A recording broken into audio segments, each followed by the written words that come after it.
People are always asking, is it necessary to know yoga breathing? Is it necessary to do Tai Chi? Is it necessary to, I don't know what the hell, to be psychoanalyzed? And I would ask, necessary for what? Where are you going? What do you want? Yes, sure. If you want to get to New York, it's necessary to take the highway. But where are you going? What do you mean necessary? Well, is it necessary for becoming a Buddha? Anybody want to be a Buddha?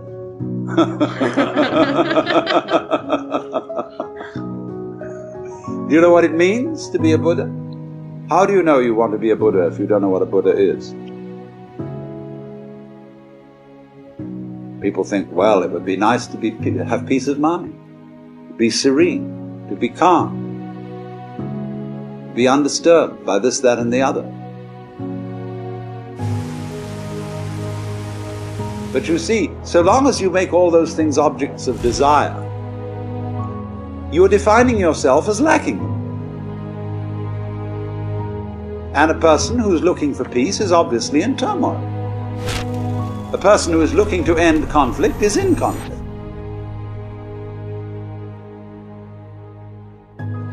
And so the more you strive to stop the interior commotions, the more you are stirring them up. You are smoothing the waters with flat irons. So then then comes up the people who say, all right, now, if you are going to tell us that meditation is not necessary, that it's all here and now, then why do you meditate? Why do you have religion at all? Why do you have rites? Why do you chant? Why do you do this, that, and the other? Why do you even talk about it? And my answer to that is, there is no good reason for it whatsoever. This is a form of joyous energy. And it's a form of dance. It's a groovy thing to do. There are all kinds of groovy things to do, and to everybody according to his taste. You can make anything whatsoever, any human activity, into meditation, simply by being with it and doing it completely to do it.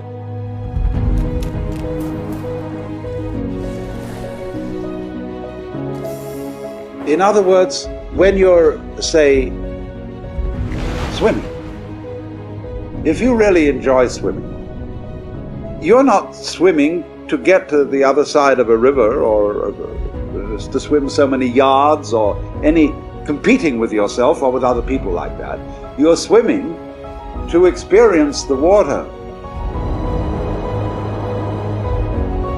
rippling past you, the floating sensation, to lie on your back and look at the blue sky and the gulls circling. You are doing that. Every moment of it, you are simply absorbed in this ripply, luminous world, looking at the patterns and the shifting net of sunlight underneath the sand way down. That's what it's about. That's what swimming's about. So you're not going anywhere. Getting together and chanting together is what a lot of people do when they don't have television to look at. In the jungles, on the steppes, in mountain communities, since as long as anyone can remember, people got together and do a thing I call digging sound.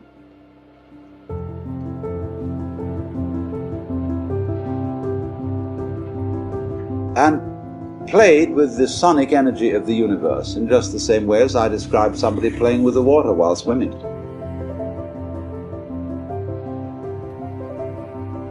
And these people, when they do that, they don't worry about where they're going or what their destiny is or any nonsense of that kind, because they're completely alive. So, to understand all that I'm trying to say,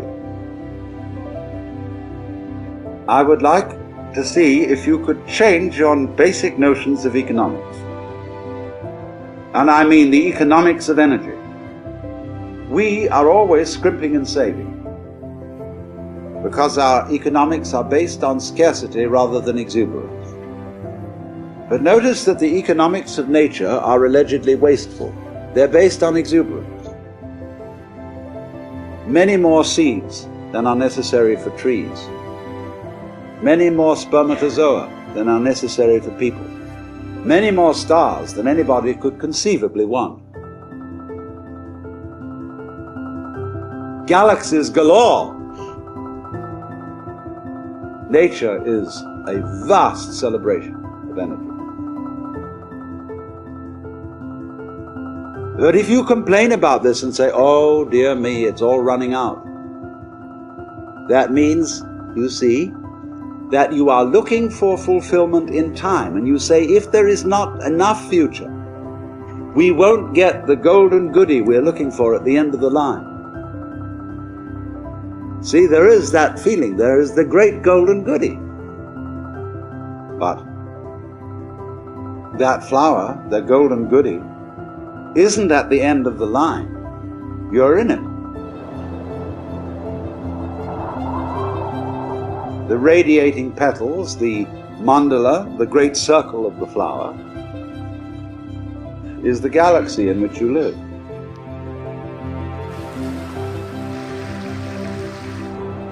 It is the whole universe radiating around you in which you are.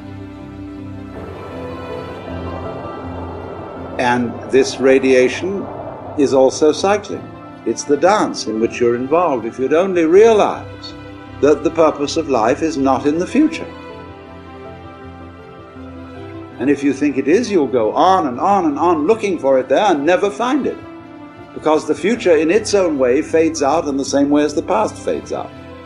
You get older and older and older, and if you don't come crash, you just peter out.